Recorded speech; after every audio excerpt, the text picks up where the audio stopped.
I never thought my life would change because of a text message. But there I was, sitting in my car at a red light, smiling at my phone like an idiot. 2 pink lines on a pregnancy test, the photo I was about to show Travis. After 3 years of trying, we'd finally done it. My name is Sarah, and that moment of pure joy was the last one I'd have for a very long time. I remember everything about those few seconds. The way the afternoon sun hit my dashboard. The faint smell of the air freshener Travis always teased me about. The song playing on the radio, some pop hit about forever love that I used to roll my eyes at but suddenly felt perfect. The light turned green. I pulled forward, already imagining Travis's face when I showed him the picture. He'd been dropping hints about wanting kids since our wedding day, and his mother Irene had been not so subtly asking about grandchildren at every family dinner. I never saw the truck coming. The impact came from my left side, a violent explosion of metal and glass. The world spun and time seemed to stretch like taffy. I remember thinking absurdly that I needed to protect my phone so Travis could see the picture. When everything stopped moving, I couldn't feel my face. Warm liquid dripped down my neck, and somewhere far away, people were screaming. A man's voice kept saying, oh God, I'm sorry, I'm so sorry." The words floated around me like leaves in the wind. "Ma'am, can you hear me? Don't move." A paramedic's face appeared in what was left of my driver's side window. "We're going to get you out." I tried to speak to tell them about the baby, but my mouth wouldn't work right. The last thing I remember before passing out was someone holding my hand and promising everything would be okay. They lied. I woke up 3 days later in the hospital. Travis was there, asleep in a chair beside my bed. He looked terrible, unshaven, clothes wrinkled, dark circles under his eyes. I tried to reach for him, but my arms felt like they were made of lead. "Travis!" My voice came out as a whisper. He jerked awake, his eyes finding mine. For a split second, something flickered across his face, something that made my stomach twist. But then he smiled, though it didn't quite reach his eyes. "Hey, beautiful," he said, taking my hand. "You had us worried." I tried to smile back, but my face felt wrong. Stiff. Like it belonged to someone else. "The baby," I managed to say. "Is..." Travis's hand tightened on mine. "I'm so sorry, Sarah." His voice cracked. "The doctors did everything they could." I closed my eyes, feeling the world tilt beneath me. Through the fog of pain medication, I heard the door open and recognized Irene's perfume before she spoke. "Travis, honey, the doctor needs to speak with you." Her voice was soft, careful. "About the reconstruction options." "I'll be right back," Travis said, squeezing my hand before letting go. I kept my eyes closed, pretending to drift off. But I heard them in the hallway, their voices carrying through the partially open door. "She's going to need extensive surgery," Travis was saying. Her face. "Mom, I don't know if I can." "Shoo, darling. We'll figure it out. One step at a time."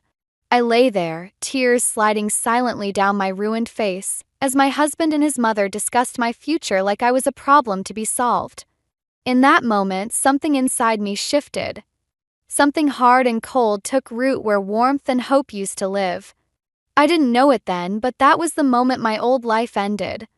The moment Sarah Blake, loving wife, hopeful mother-to-be, eternal optimist, began to fade away. And something else, something stronger and darker, began to take her place. Coming home from the hospital felt like walking into someone else's life. Everything looked the same. Our modern suburban house with its perfectly manicured lawn. The welcome mat Travis's mother gave us as a housewarming gift. Even the faint smell of Travis's cologne in the entryway. But nothing felt right anymore. "I've set up the guest bedroom downstairs," Travis said, carrying my bag. "The doctor said stairs might be difficult for a while." I noticed he wouldn't look directly at me. 3 weeks in the hospital and he still couldn't meet my eyes. "Thanks," I managed, touching the bandages that covered half my face. "I've invited Mom over for dinner," he added quickly. "She wants to help with your recovery plan." Course she did. Irene Blake never missed an opportunity to manage a crisis, especially one that threatened her son's perfect life. The guest room felt sterile, like a hotel suite. Travis had cleared out all my personal items from our bedroom upstairs, arranging them with mechanical precision. My makeup vanity, a cruel joke now, sat in the corner, mirror turned to face the wall. "Do you need anything?" Travis hovered in the doorway, phone in hand. "I have a few work calls to make, but I'm fine." I wasn't, but what was the point in saying otherwise? Irene arrived precisely at 6, armed with casseroles and opinions. I sat at our dining room table, watching her arrange flowers in a vase while Travis poured wine. "The doctors say the scarring might improve with time," Travis was saying, not looking at either of us. "Well, there are always options," Irene replied, her voice dripping with forced optimism. "I know an excellent plastic surgeon in the city." Very discreet. I pushed my untouched food around my plate. "The insurance won't cover cosmetic procedures." "Oh, darling."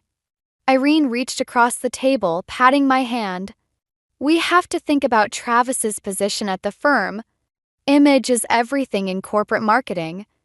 My fork clattered against the plate. "My face is an image problem?" "Mother," Travis warned, but Irene continued. "I'm just being practical. Travis has worked so hard to build his career. And now with the complications from the accident." She delicately dabbed her lips with a napkin. "Well, sometimes life forces us to make difficult choices." Complications? The word felt like acid in my mouth.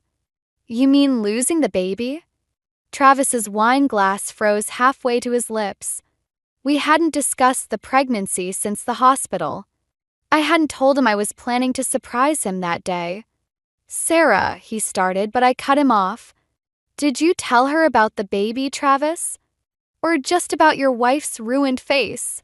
Irene's perfectly manicured hand flew to her throat. "A baby? Oh, Travis." "It doesn't matter now," Travis said quickly, standing up. "What matters is moving forward.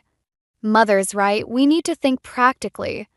I looked between them, my husband who couldn't meet my eyes and his mother who couldn't stop staring at my bandages. Perfect son and his perfect mother planning my perfect rehabilitation. "I think I need to lie down," I said, pushing away from the table. "Of course, dear," Irene called after me. "We'll figure everything out." In the guest room, I could hear their muffled voices through the wall. "Poor thing," Irene was saying. "But Travis, you're still young. There will be other chances for children once everything is settled." "Mom, please." "I'm just saying, you need to think about your future. Both of your futures." I touched the bandages on my face, feeling the rough texture of gauze where smooth skin used to be.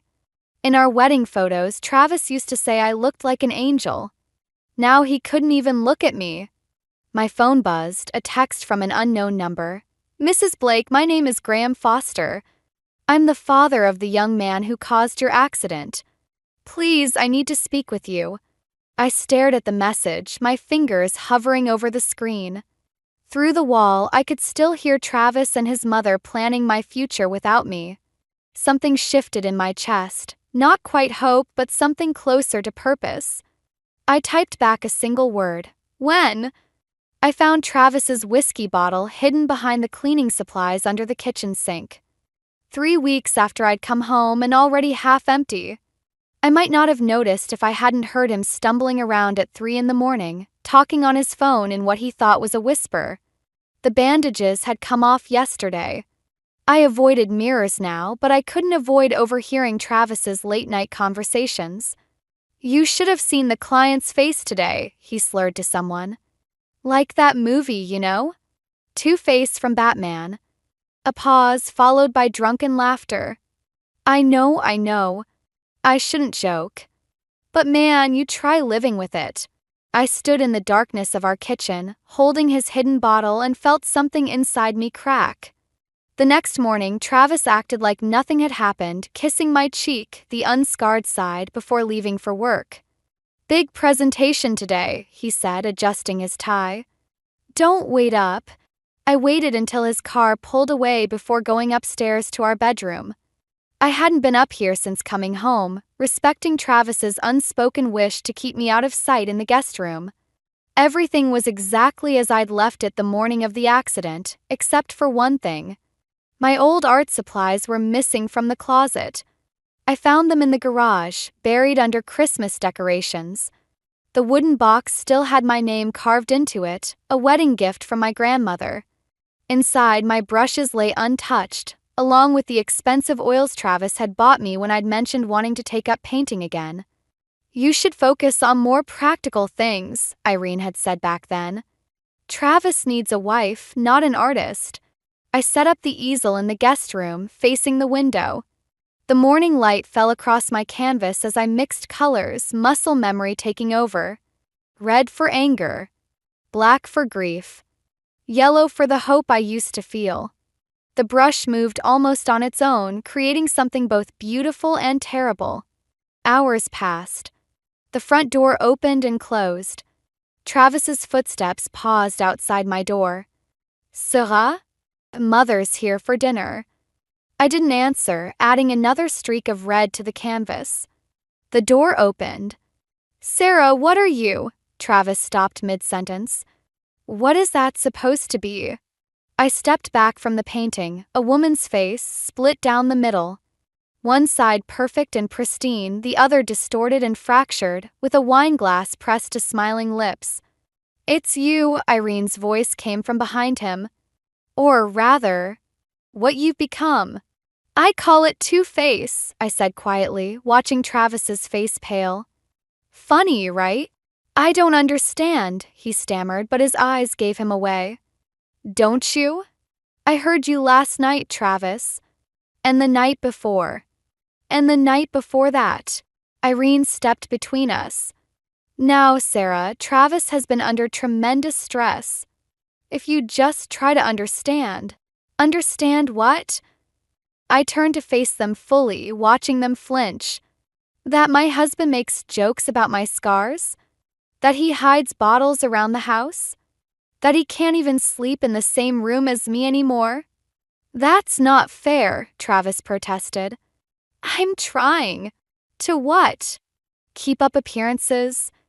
I gestured to the painting. Is this appearance better? Perhaps, Irene said stiffly. This emotional outburst is a sign you need professional help. I laughed, and the sound made them both step back. Professional help? Like that plastic surgeon you keep mentioning? The one who can fix Travis's image problem. Sarah, please! Travis reached for me, but I moved away. Don't worry, I said, picking up my brush again. I'm working on fixing everything. They left the room, whispering urgently to each other.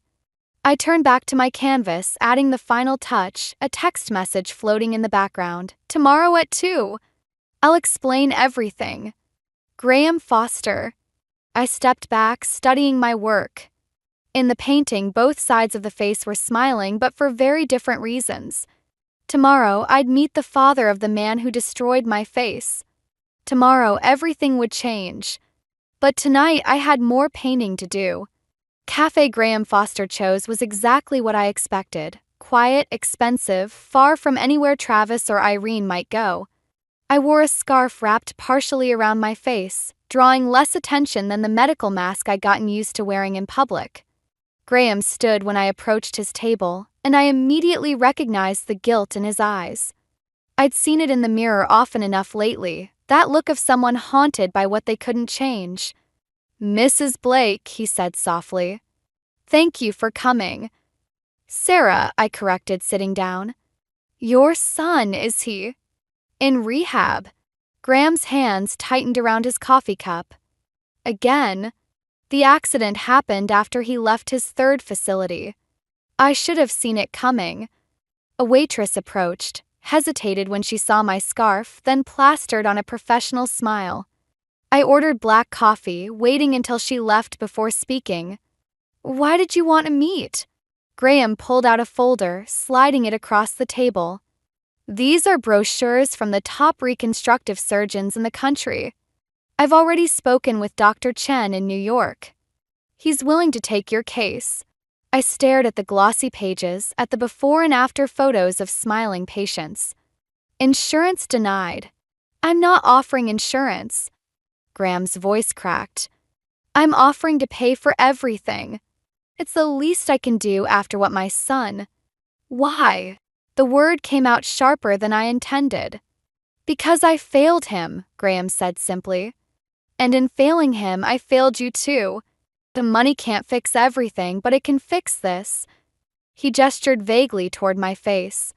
I opened the brochure, studying Dr. Chen's credentials. Cost listed made my stomach clench, more than Travis made in a year. Your husband doesn't know you're here, Graham said. It wasn't a question. No. Good. He leaned forward. Because there's something else you should know. The night of the accident, my son wasn't alone in the car. My coffee arrived. I wrapped my hands around the hot cup, waiting. There was a woman with him. Someone's wife. Graham's voice was heavy with meaning. They'd been meeting at the Golden Leaf Hotel every Thursday for months. The Golden Leaf, where Travis had his weekly client meetings. The woman survived, Graham continued. No injuries. She left the scene before the police arrived. My son was too drunk to remember her name, but he remembered where she worked. He slid another paper across the table. Blake Marketing Associates. Coffee turned to acid in my stomach. You're lying. I wish I was. For both our sakes. Graham pulled out his phone, showing me a security camera image. A woman hurrying through a hotel lobby, followed by a familiar figure in a gray suit. Travis. Why are you showing me this? My voice sounded distant, even to myself.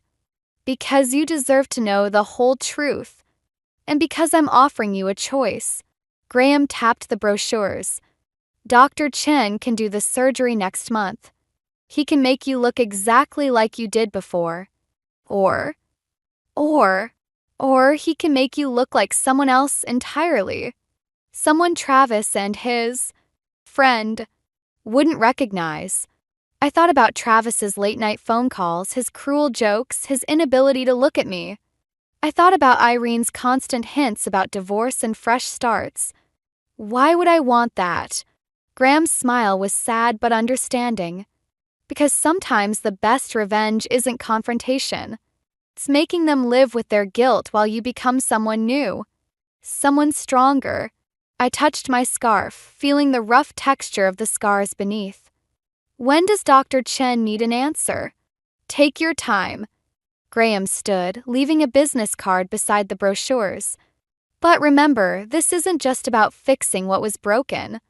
It's about choosing who you want to become. I sat there long after he left, staring at the security camera photo, at Travis's familiar profile next to an unfamiliar woman. Finally, I pulled out my phone and typed a message to Graham. I choose someone new. His reply came instantly. Welcome to your second chance, Sarah. I walked home slowly, planning what to pack, what to leave behind, and how to disappear without a trace. Sometimes the best revenge isn't about destroying someone else's life. It's about rebuilding your own. New York felt like another world.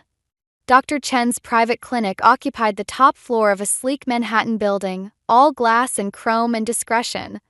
I told Travis I was visiting my aunt in Ohio for a few months of emotional healing. He seemed relieved to have an excuse not to look at me. The changes will be significant, Dr. Chen said, reviewing my file, but subtle enough to maintain natural features. The goal isn't to create a new person, but to enhance who you could have been. I studied the digital mock-ups on his tablet. The woman in the after images wasn't me, but she wasn't a stranger either. She was who I might have become in another life, one where Travis's mistress hadn't been in that car. How long until I can? I trailed off, unsure how to finish. Return? Revenge? Begin again? 3 months for full recovery. Dr. Chen's eyes were kind. Graham mentioned you're staying at his apartment during the recovery period? I nodded. Graham's Manhattan pied-a-terre had become my sanctuary, filled with his late wife's art collection. He rarely used it anymore, preferring his house in Connecticut. The first surgery was scheduled for tomorrow. Tonight, I sat in Graham's apartment, watching the city lights flicker like stars. My phone buzzed. Travis. How's your aunt? His voice was slightly slurred. Thursday night. Golden Leaf Hotel night. Fine. I touched the surgical consent forms on the coffee table. How's work? Busy. Listen, Mother wants to know when you're coming home. She's worried about appearances. Course she was. I imagined them together at their weekly dinner, discussing how to manage their damaged goods. I need time, I said, the lie coming easily now. To heal. Right. Well, take care of yourself. He hung up before I could respond. My phone buzzed again, a text from Graham. Ready for tomorrow? I started to type yes, but stopped when another message appeared. An unknown number. Are you sure you want to know the truth about that night? My hand shook as I replied. Who is this? Someone who was there. Someone who knows what really happened. Meet me at Riverside Park midnight. I stared at the message, my heart pounding. Could be a trap. Or it could be her, the woman from the hotel. The smart thing would be to ignore it. To proceed with surgery with my carefully laid plans. But something in me needed to know. At 11:45, I took a cab to Riverside Park. The night was cool, the Hudson River a black ribbon under moonlight. A woman sat alone on a bench, her face hidden by a hoodie. Mrs. Blake, she said as I approached. Or should I say, the first Mrs. Blake? She pushed back her hood, revealing a face I recognized from office party photos on Travis's desk. Sarah from accounting.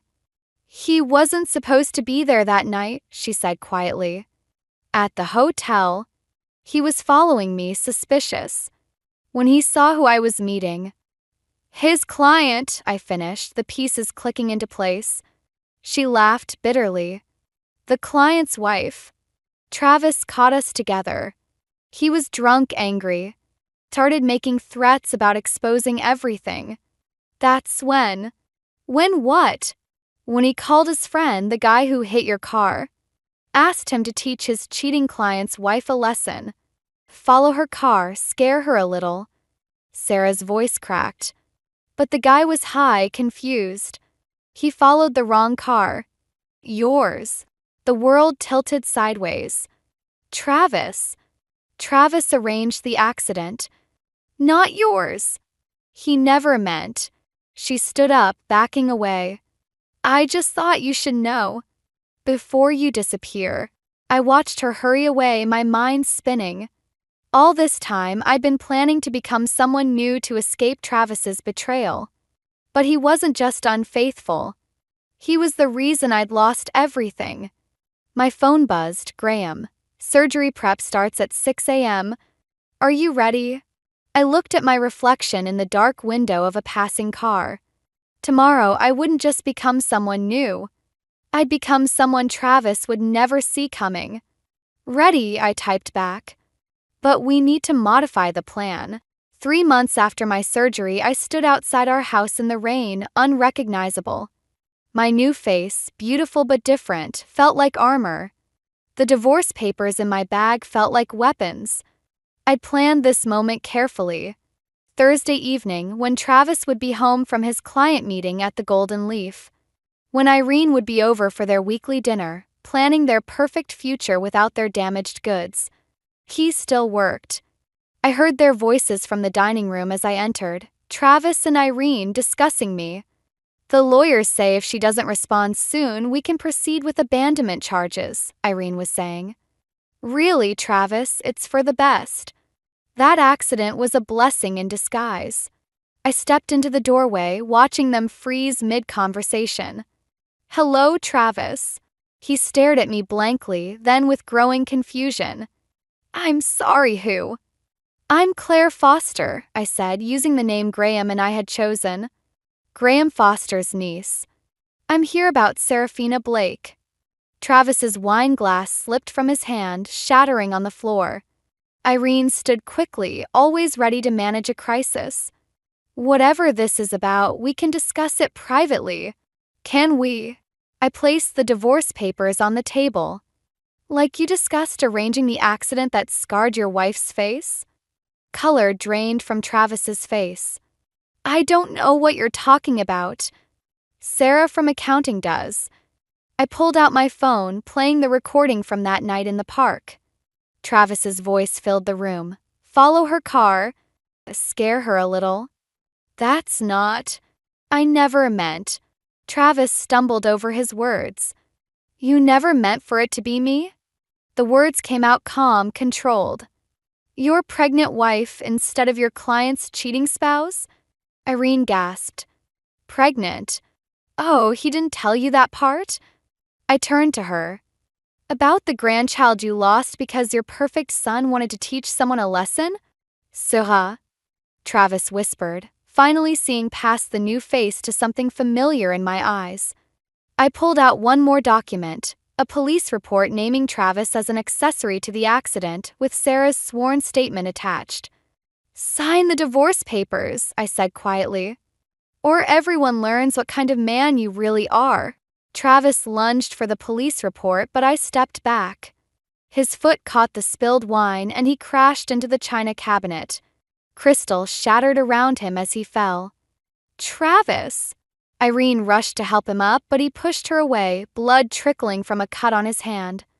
You can't prove anything, he snarled, but his eyes were desperate. Can't I? I moved toward the door. Graham Foster's legal team would disagree. They're very interested in making amends for his son's part in this, especially now that they know who really orchestrated it. Wait, Travis called as I reached the door. Please. I'll sign. Just don't tell anyone. Like you didn't tell anyone about our baby? The words tasted like ashes. Like you didn't tell anyone about planning the accident? I loved you, he said weakly. No. I touched my transformed face. You loved what I looked like. There's a difference. I left the papers on the table and walked out into the rain. Behind me, I heard Irene's shocked sobs, Travis's desperate attempts to explain. My phone buzzed. Graham, is it done? I couldn't answer. The victory felt hollow, like ashes in my mouth. I'd gotten what I wanted, Travis's signature on divorce papers, his perfect life crumbling around him. But standing in the rain, wearing a stranger's face, I realized revenge hadn't filled the emptiness inside me. I walked to my car, past the spot where Travis used to park, where he'd kiss me goodbye each morning. Past the garden where we'd planned to build a nursery. Past all the dreams that had died the night he chose revenge over love. Another text lit up my phone, an unknown number. You're not the only one he hurt. There are others. We should talk. I sat in my car, rain drumming on the roof, staring at the message. I'd thought exposing Travis would be the end. But maybe it was just the beginning. Question was, how much deeper into darkness was I willing to go? The art gallery buzzed with Manhattan's elite, all here to see the mysterious new artist everyone was talking about. My paintings lined the walls, faces twisted in pain and betrayal, beauty emerging from darkness. All signed with my new name, Claire Foster. I adjusted my dress, still uncomfortable in my new skin, when I saw him. Travis, standing before my centerpiece, a woman's face split between light and shadow, a wine glass reflecting flames. Remarkable work, a voice beside me said. I turned to find a man with kind eyes and paint-stained hands. I'm Eli Turner, the gallery owner. Claire, I replied, watching Travis from the corner of my eye. He was reading the painting's title, Thursday Nights at the Golden Leaf. Your pieces speak to transformation, Eli said. Pain becoming power. Very personal. Before I could respond, Travis's voice cut through the crowd. Where did you get your inspiration? He was staring at me now, recognition flickering in his eyes. 3 months since I'd left him with those divorce papers, and he'd lost weight. Perfect suit hung loose on his frame. Life experience, I said, meeting his gaze. Some people wear masks. I paint them. Sera. He whispered my real name like a prayer or a curse. Eli looked between us, sensing the tension. You know each other? No, I said firmly. Not anymore. Travis grabbed my arm. We need to talk. Let go. My voice carried across the gallery, heads turning. Everything you took from me, my reputation, my mother's respect, my position at the firm. His fingers dug into my flesh. Was revenge worth it? Was Thursday night at the Golden Leaf worth it? I pulled free. Was trying to hurt your client's wife worth what happened to me? To our baby. Eli stepped forward, protective, but I held up my hand. You want to know about inspiration, Travis? Look around. Every painting here tells a story about masks and lies. About men who destroy what they claim to love. I never meant to hit my car? No, you meant to hit someone else's. That makes it better. The gallery had gone silent, watching our drama unfold. In the corner, I spotted Graham Foster, who'd helped orchestrate this moment. Beside him stood Sarah from accounting, her face pale but determined. You're not the only one with stories to tell, I continued. Sarah's here. So are 3 other women from the office, all with similar tales about Thursday nights and threats and accidents. Travis's face went ashen. You can't prove. Actually, Graham stepped forward, we can.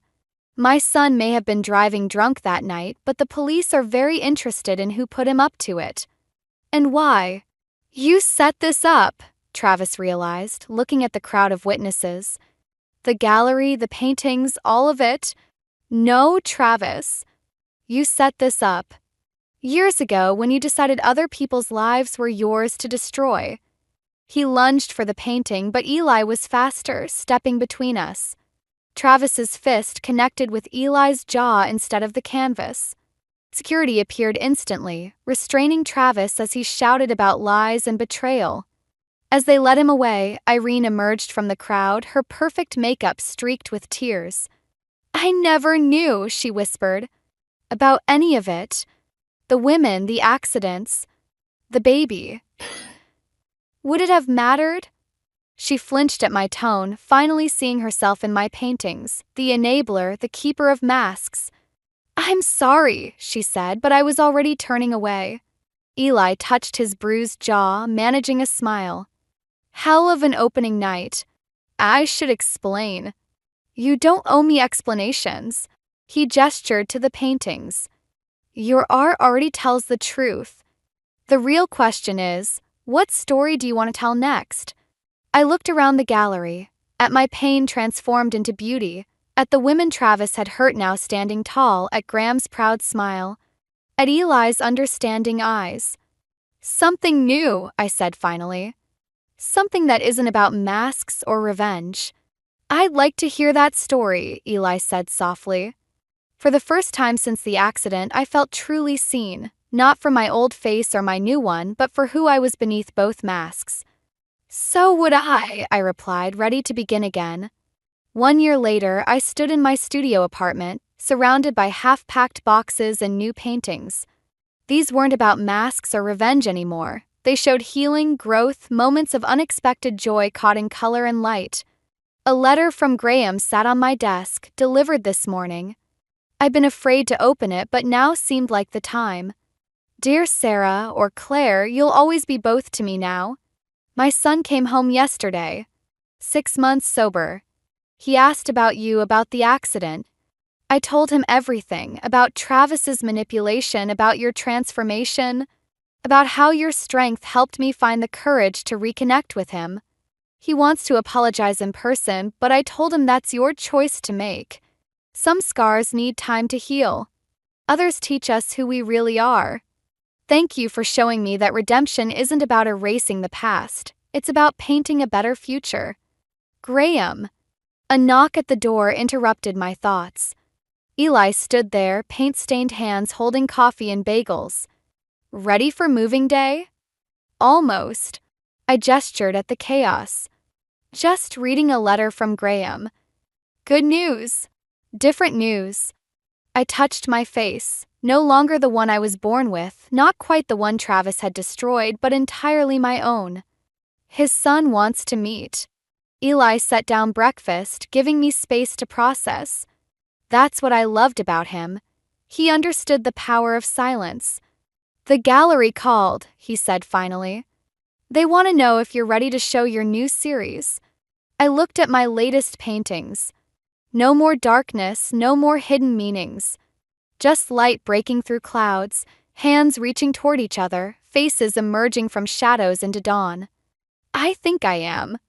I picked up my favorite piece, a self-portrait showing all three versions of me, not as masks but as chapters in a longer story.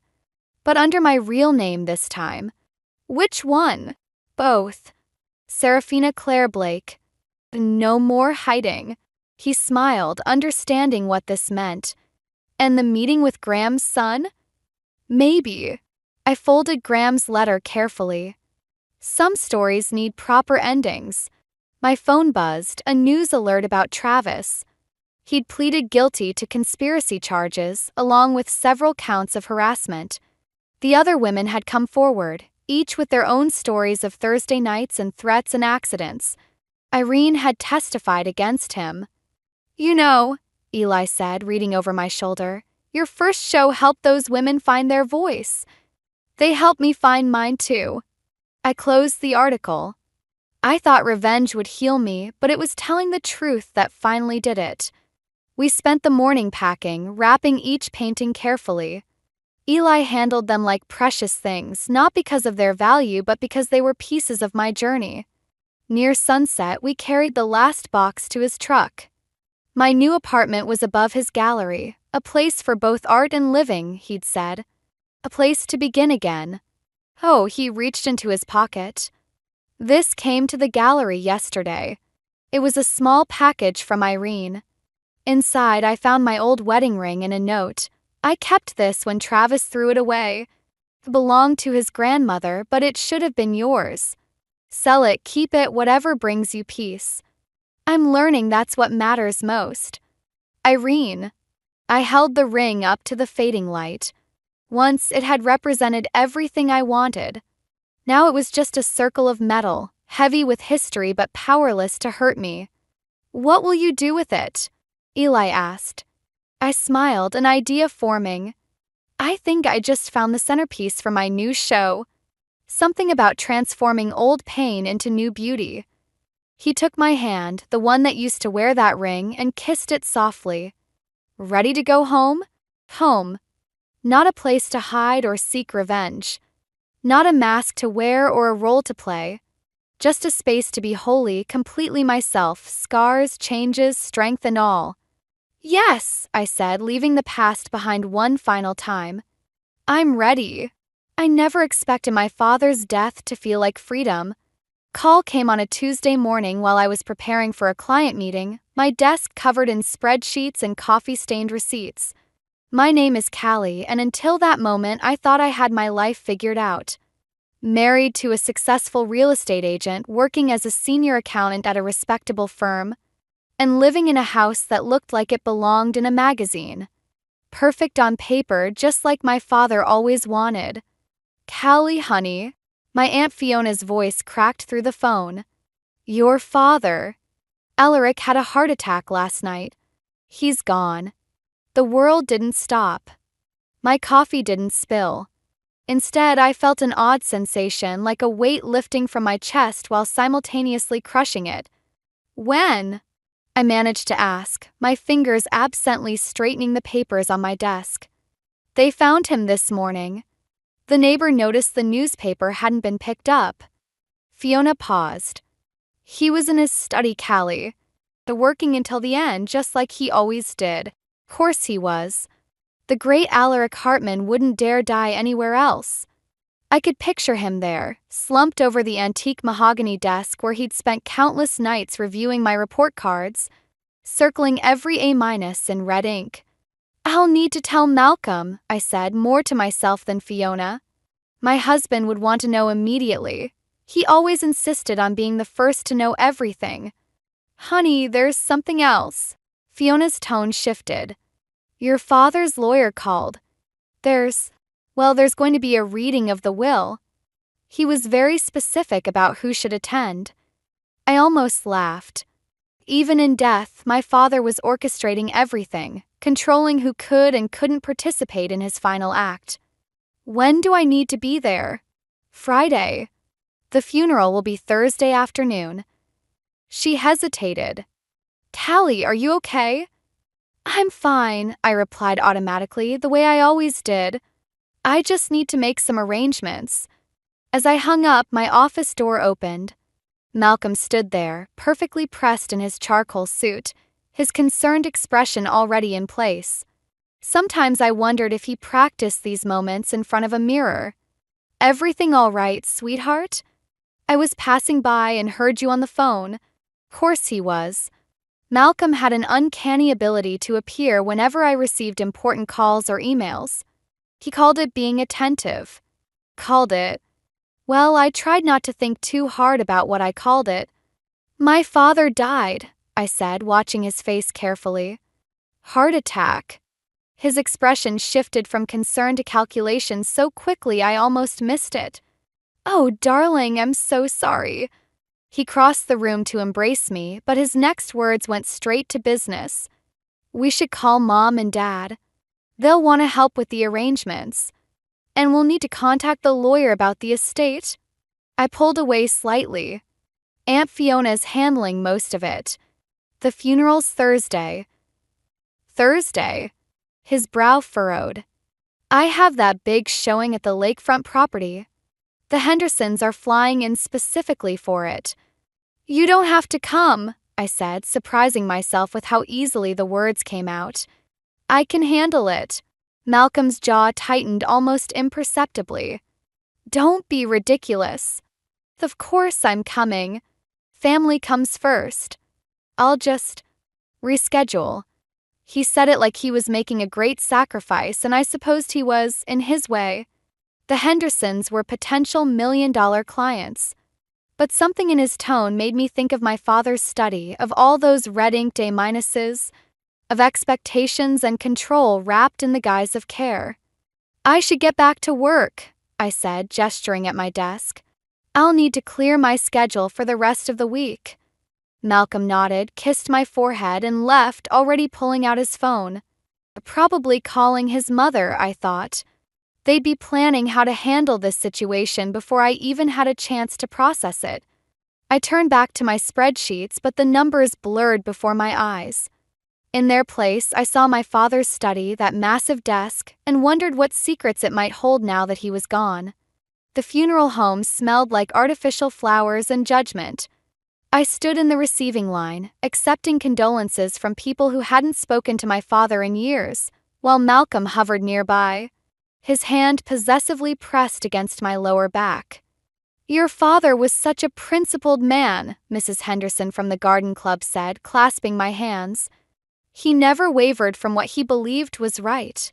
That was one way to put it. Another would be stubborn as a mountain. The last time I'd seen my father alive, we'd argued about my decision to switch firms. He'd called it disloyal. I called it a career move. We'd both said things we couldn't take back.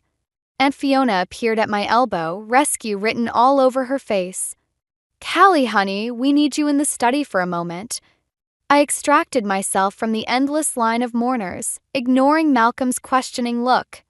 The study was mercifully empty and cool, my father's presence lingering in every leather-bound book and polished surface. You looked like you needed air, Fiona said, closing the door behind us. And maybe this? She pulled a flask from her purse. I laughed despite myself. Dad would have hated that. Your father hated a lot of things. Fiona took a sip before passing it to me. Doesn't mean he was right about them. The bourbon burned going down, but it helped. Did you know he kept every report card I ever got? Found them in his desk drawer yesterday. All those red marks. He kept other things too. Fiona moved to the bookshelf, pulling out a worn photo album. Look at this. The album fell open to a picture I'd never seen before. Me at maybe 6 or 7, fast asleep on my father's chest while he worked at his desk. His free hand rested protectively on my back, and his expression, I'd never seen him look so peaceful. He wasn't always good at showing it, Fiona said softly, but that man loved you more than anything in this world. The study door opened, and Malcolm stepped in with his mother Lorraine close behind. There you are, sweetheart. People are asking for you. We're having a private moment, Fiona said, her voice carrying an edge I'd never heard before. Lorraine's perfectly painted smile didn't waver. Of course, but there are proper ways to do these things. The guests need to see Callie being strong, maintaining appearances. Alaric would have wanted that. Don't pretend you knew what my brother would have wanted, Fiona snapped. I closed the photo album carefully, my fingers lingering on its worn cover. It's fine. I should go back out. Malcolm took my arm, but I pulled away, needing space. His jaw tightened, that familiar tell of controlled frustration. Back in the main room, the whispers followed me. I caught fragments, married so young. And just like her mother. The last one stung. My mother had died when I was 4, and my memories of her were more impression than fact. A laugh, the smell of vanilla, warm hands. Your father-in-law and I were just discussing the house, Mrs. Peterson, my father's neighbor, said as I passed. Such a shame to think of strangers living there. I stopped short. What? Oh, she fluttered her hands. I just assumed you'd be selling. With you living across town and all. We haven't made any decisions yet, Malcolm cut in smoothly, appearing at my side. These things take time. Of course.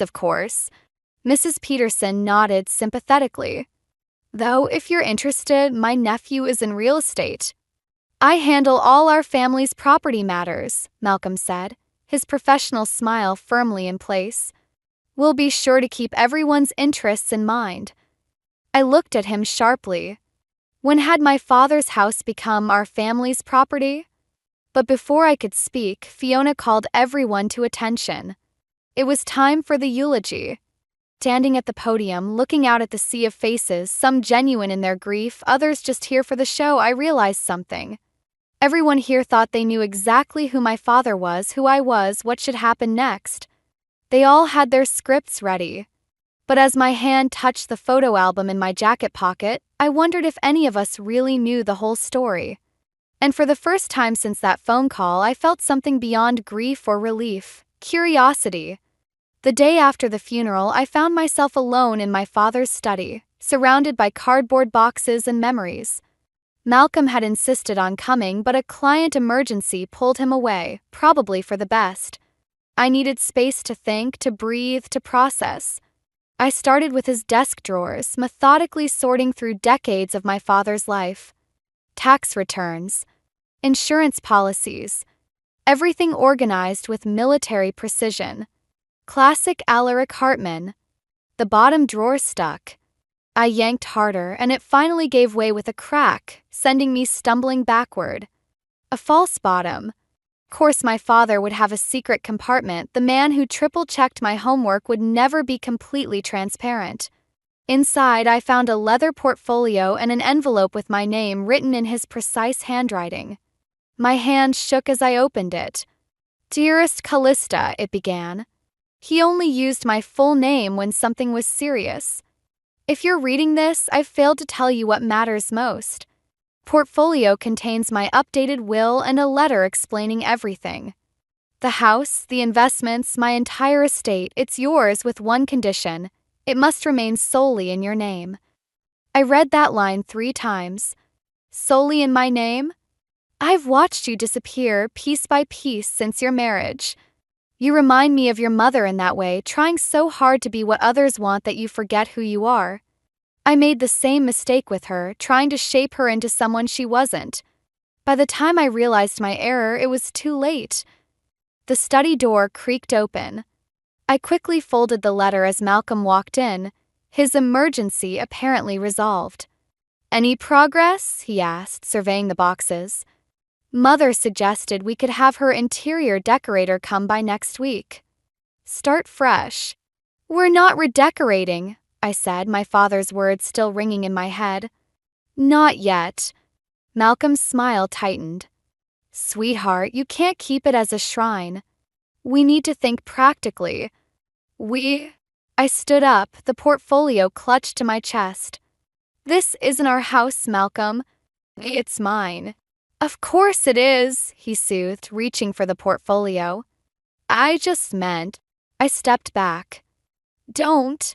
Something flickered in his eyes, that same look he got when I declined his family's holiday invitations or suggested separate bank accounts. What's that you're holding? Dad's will. He left everything to me. Well, that's wonderful news. His smile returned, calculated and warm. We can finally start that investment project I've been talking about. The lakefront development. No. The word came out stronger than I expected. The inheritance is in my name only. That was his condition. Malcolm's facade cracked. That's ridiculous. We're married. What's yours is mine. Is it?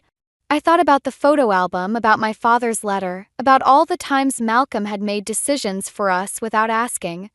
Like how my career is yours to manage. My time? My life? You're being dramatic. He reached for me again. You're grieving. Let me handle things. Like you handled my promotion opportunity? The words burst out before I could stop them. I found the email you deleted. The one offering me the senior position at Crawford and Mills. Malcolm's face hardened. That firm's across the country. You weren't seriously considering it.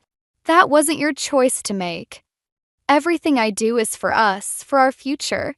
His voice rose slightly. Your father never understood that. He filled your head with these independent notions, but marriage is about unity, about trust, about control.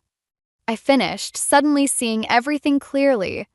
Like how you tracked my phone, monitored my emails, managed my social calendar. Malcolm stepped closer, his voice dropping to that reasonable tone he used when he thought I was being difficult. Callie, you're upset. We should discuss this at home where Mother can help us sort things out. I looked at him, really looked at him, and saw what my father must have seen. A man so afraid of losing control that he'd smother anything that threatened it. No, I said quietly. I think I'll stay here tonight. I have more sorting to do. His jaw clenched. This isn't over. As he stormed out, I unfolded my father's letter again. You're stronger than you know, it continued. Don't let anyone convince you otherwise. For the first time in years, I believed it might be true. I spent 3 days at my father's house, sleeping in my old bedroom and avoiding Malcolm's calls. On the 4th morning, Aunt Fiona showed up with coffee and a determined look in her eyes. Your mother-in-law cornered me at the grocery store, she said, settling into my father's leather armchair. Apparently, you're having a nervous breakdown. I snorted, taking the coffee. Did she recommend her therapist again? Among other things, Fiona's is narrowed. She mentioned Malcolm's looking into power of attorney options. For your own protection, of course. Coffee turned bitter in my mouth. He can't do that. No, he can't. But the fact that he's trying. Fiona leaned forward. Callie, what's really going on? Before I could answer, my phone buzzed. Another email from Malcolm, this one marked urgent. I opened it, then felt the blood drain from my face. He's frozen our joint accounts, I said, my voice hollow. For my own protection. To prevent any grief-driven financial decisions. Fiona cursed under her breath. How much do you have in your personal account? That's just it, I don't have one. Malcolm said it would be easier to manage everything together. The words sounded so stupid now. He even has my paychecks auto-deposited into our joint account. Of course he does. Fiona pulled out her phone. Call your bank right now. Then your work. Change your direct deposit information. I'll contact my lawyer. As I made the calls, my hands shaking, I remembered all the little moments that had led here. The joint account suggestion right after our honeymoon. The shared passwords for convenience. The tracking app he'd installed on my phone for safety. My phone buzzed again, Lorraine this time. I declined the call. The lawyer can see us this afternoon, Fiona said. But first, we need to check something. She led me to my father's study and went straight to his desk. Your father mentioned something last Christmas about keeping documents in the safe. Said you might need them someday. What safe? Fiona moved the painting behind his desk, revealing a wall safe I'd never noticed. The combination is your mother's birthday. Inside, we found a manila envelope labeled Elizabeth's Trust. My mother's name. With trembling fingers, I opened it. Oh my God, I whispered. My mother had left a trust in my name. A separate account I'd never known about, managed by my father all these years. The balance made my head spin. Smart man, your father, Fiona said softly. He knew someday you'd need an escape route. My phone buzzed again. Malcolm had sent a text. Mother and I are coming over. We need to discuss your recent behavior. I showed Fiona the message. She squared her shoulders. Perfect timing. Let them come. I can't face them right now. Yes, you can. Fiona gripped my shoulders. You're not that scared newlywed anymore. You're Alaric Hartman's daughter and your mother's too. They were both fighters in their own ways. I thought about my father's letter, about my mother's hidden trust, about all the quiet ways they tried to protect me. I need to make one more call. Crawford and Mills answered on the second ring. This is Callie Hartman. About that senior position, is it still available? 20 minutes later, Malcolm's car pulled into the driveway. I watched from the study window as he and Lorraine emerged, their faces set with concerned determination. They had their scripts ready, their plans in place. But for the first time, I had something they didn't expect, options. I touched the trust documents in my pocket and thought about my father's words. You're stronger than you know. He'd been preparing me for this moment all along in his own rigid, protective way. Ready? Fiona asked as the doorbell rang. I straightened my spine, feeling something shift inside me like a key turning in a lock I hadn't known existed. Yes, I think I finally am. Malcolm and Lorraine swept into the study like they owned it, their concern a perfectly rehearsed duet. I stood behind my father's desk, Fiona a steady presence beside me as they took their positions. Darling, we've been so worried, Malcolm started, his voice honey-smooth. You're not answering calls, making rash decisions? Like protecting my inheritance? The words came out sharper than I intended. Lorraine stepped forward, all maternal concern. Sweetheart, we understand you're grieving. That's why Malcolm had to take precautions. These kinds of decisions shouldn't be made in emotional states.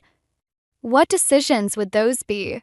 I asked, my hand resting on the trust documents. The job offer I accepted? Or the separate bank account I just opened? Malcolm's facade cracked slightly. You what? Crawford and Mills offered me the senior position again. I start next month. That's across the country, Lorraine gasped. Malcolm, did you know about this? His laugh was brittle.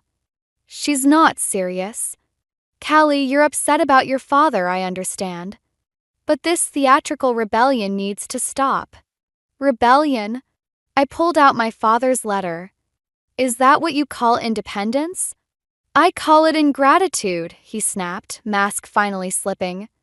Everything I've done, everything we've built, and you're willing to throw it all away? For what? Some fantasy of freedom? Freedom isn't a fantasy, Malcolm. It's a right. I opened the letter. Want to know what my father really thought of our marriage? Your father was a controlling old man who saw right through you, I cut in. Who knew exactly what you were doing because he'd done it himself to my mother? The difference is he learned from his mistakes. Lorraine moved closer to Malcolm, her hand on his arm. We should call Dr. Stevens. She's clearly having some kind of breakdown. Already tried that angle, Fiona said coldly. The lawyer shut it down this afternoon, along with that power of attorney request. Malcolm's face darkened. You went to a lawyer? Actually, the lawyer came to me. Apparently, my father arranged it before he died. I met his gaze steadily. He arranged a lot of things, Malcolm, including my mother's trust fund. Color drained from his face. What trust fund? The one you'll never touch. I pulled out the papers. The one that's going to fund my fresh start without you. He lunged forward suddenly, reaching for the documents. I jerked back, but Fiona was faster, stepping between us. The look in Malcolm's eyes in that moment told me everything I needed to know about who he really was. That's my cue, Fiona said, pulling out her phone. Should I call the police now, or would you like to leave quietly? This isn't over, Malcolm snarled, but Lorraine grabbed his arm. Not here, darling. Not like this. She turned to me, eyes cold despite her smile. You'll regret this, Callie. Running away won't solve anything. I'm not running away, I said. I'm walking away. There's a difference. After they left, Fiona hugged me tight. You okay? I wasn't, not really. My hands were shaking and my heart felt like it might burst. But underneath the fear was something else, something that felt like my father's strength and my mother's spirit combined. I need to pack some things, I said, pulling away. I can't go back to that house. You'll stay with me until you leave for the new job. Fiona paused. You know they won't give up easily, right? Malcolm's type never does. I looked around my father's study, at the life he'd built, at the protection he'd tried to provide. Then I thought about my mother's trust fund, her own secret rebellion, her gift to me across time. Let them try, I said, picking up the photo album from the desk. I'm done being managed. My phone buzzed, Malcolm again. This time, instead of ignoring it, I blocked his number. Then his email. Then his parents. Each tap felt like breaking another link in a chain I hadn't even realized I was wearing. Dad would be proud, Fiona said softly. I touched the letter in my pocket. I think he finally is. A week after moving in with Fiona, I came home from the lawyer's office to find our front door ajar. Inside, drawers hung open, papers scattered across the floor, and my father's photo album lay torn apart, its pages strewn like fallen leaves. Fiona? My voice echoed through the empty house. No answer. My phone buzzed, an email from an anonymous account. Inside was a photo of my mother's trust fund documents, followed by a simple message. We should talk. Alone. Park. 7 p.m. I knew Malcolm's writing style. Even without a signature, I could feel his fingerprints all over this. Called the police, Fiona said from behind me, making me jump. She looked shaken but angry. They're on their way.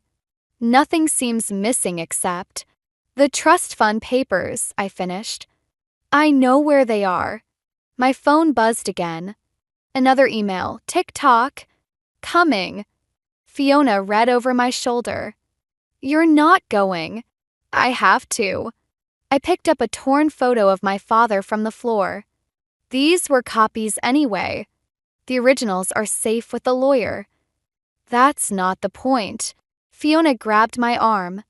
He broke in, Callie. This isn't about money anymore, it's about control. It was always about control. I pulled away. But now I'm the one choosing where and when. Park was deserted except for Malcolm. Sitting at a chess table like this was just another evening game. He'd suggested we play chess on our first date, claiming it would help him understand how I thought. I should have recognized the red flag. You're alone, he said as I approached. Good. Where are the papers? He smiled, pulling them from his jacket. Sit. Let's talk like reasonable people. Breaking and entering seems pretty unreasonable to me. You left me no choice. His voice hardened. You're destroying everything we built. For what? Some misguided notion of independence. No, I said, remaining standing. I'm building something new. Without you. You really think you can manage on your own? He laughed. You couldn't even handle your own banking without me. Because you never let me try. I met his gaze. But my father did something you never did. He trusted me to make my own choices. Your father. Malcolm stood suddenly. The man who controlled every aspect of your life? Who made you feel worthless unless you met his impossible standards? He learned from his mistakes. Unlike you. Malcolm's smile turned cruel. Did he? Or did he just manipulate you one last time from beyond the grave? Trading his control for your blind loyalty? The words hit harder than I expected, touching a doubt I hadn't wanted to acknowledge. Had my father really changed, or was I just switching one form of control for another? The papers, I said, holding out my hand. I'll make you a deal. He pulled out another document. Sign this. Transfers half the trust fund to our joint account. In return, I'll forget about pressing charges. Charges? For embezzlement. His smile widened. I have proof you've been moving company funds. My mother's already spoken to the board. My blood ran cold. He was lying, he had to be. But Malcolm had always handled the company's books, had access to all our accounts. You wouldn't. Try me. He slid the transfer document forward. Sign and this all goes away. We can start fresh. I'll even support your career goals within reason, of course. For a moment, I felt the old fear creeping back. The urge to give in, to keep the peace, to be the perfect wife he'd molded me to be. Then he heard silence. Malcolm's face changed. What did you do? Nothing, I said, feeling stronger with each word. Fiona called them. When you broke into her house. The house where there are security cameras. He grabbed for the papers, but I was already backing away. You're bluffing. Am I? I pulled out my phone, showing him the live feed from Fiona's security system. I learned from the best, Malcolm. Just not from you. As the police cars pulled up, I saw something I'd never seen before in Malcolm's eyes, fear. And for the first time since my father died, I felt truly free. The police interview room felt colder than it should in August. Malcolm sat across from me, his lawyer beside him, looking more disheveled than I'd ever seen him. 3 hours of questioning had cracked his perfect facade. Mrs. Everett, the detective said, we need your statement about the financial records. Before I could speak, Malcolm's lawyer intervened. My client is willing to drop all allegations of embezzlement in exchange for... No deals, I cut in, pulling out a USB drive. These are the real company records. The ones Malcolm didn't know I kept. Malcolm's head snapped up. What? I learned from my father to always keep backup records. I slid the drive across the table. Every transaction for the past 3 years, including the ones you've been hiding from your parents. His face went pale. Callie, don't. The lakefront development project? I continued, watching him crumble. It failed 6 months ago. But you kept taking investor money, didn't you? Including from your mother. The detective picked up the drive. Malcolm lunged forward, but the officer behind him placed a firm hand on his shoulder. You were supposed to trust me, he hissed. That's what wives do. No, that's what marks do. I stood up. We're done here. In the hallway, Lorraine waited with Clyde, her perfect makeup streaked with tears. Is it true? She demanded. The development. Ask your son. I moved to pass her, but she grabbed my arm. We gave you everything, she said. Made you part of our family. And this is how you repay us. I thought of all the family dinners, the subtle criticisms, the way they'd shaped and molded me into their perfect daughter-in-law. You never gave me anything. You just took and took until there was nothing left. That's not true, Malcolm called from the doorway, handcuffed but still trying to control the narrative. I loved you. I protected you. No, I said, turning back. You loved owning me. There's a difference. His face changed then, vulnerability cracking through the anger. I didn't want to lose you. Everything I did. I was trying to keep us together. For a moment, I saw him as he'd been when we first met. Charming, seemingly sincere, a little broken. The man I'd thought I could help, could love enough to fix. I know, I said softly. That's what makes it worse. Please, he whispered. I'll change. We can start over. Lorraine stepped forward. Listen to him, Callie. Family forgives. You're right. I pulled out my father's letter, the one I'd carried since finding it. Family does forgive. But they also learn from their mistakes. I handed the letter to Malcolm. My father wrote this before he died. About how he almost destroyed my mother trying to protect her. About how love shouldn't feel like a cage. Malcolm's hand shook as he read. He was wrong about me. About us. No, I said. He was wrong about himself. And he learned from it. That's the difference between you. As the officers led Malcolm away, Lorraine made one last attempt. You'll regret this. You're nothing without this family. I thought of my father's study, of my mother's hidden trust, of Fiona's unwavering support. I'm not nothing. I never was. You just couldn't see me behind all the walls you built. Beside the station, Fiona waited in her car. You okay? I looked back at the building where my old life was crumbling. Malcolm would face charges. His parents would face financial ruin. The perfect family image they'd cultivated would shatter. I thought revenge would feel better, I admitted. This isn't revenge, Fiona said. It's justice. There's a difference. As we drove away, I realized she was right. Revenge would have been destroying them simply because I could. Justice was finally telling the truth about them, about myself, about everything. Ready to pack for Crawford and Mills? Fiona asked. I touched my father's letter in my pocket and smiled. Ready to start living. 6 months after Malcolm's arrest, I stood in my father's study for the last time. The house had sold quickly, too many memories for me to stay, too much potential for the young family moving in. As I packed the last box, something fell from between my father's old books, another letter. Paper was older than the first one, yellowed and soft at the edges. Inside, I recognized my mother's handwriting. My dearest Alaric, it began. By the time you read this, I'll be gone. Not because I don't love you, but because love shouldn't feel like drowning. Take care of our Callie. Teach her to swim. I sat in my father's chair, letting the words sink in. All those years of strict rules and high expectations, had he been trying to teach me to swim in his own broken way? My phone buzzed, a news alert about Malcolm's sentencing. 5 years with possibility of parole.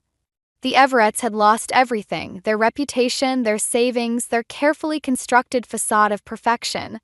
Last I heard, Lorraine had moved in with relatives out of state. Ready! Fiona appeared in the doorway, carrying another box. The movers are here for the furniture. Found something, I said, holding up the letter. Mom wrote it. Before she left.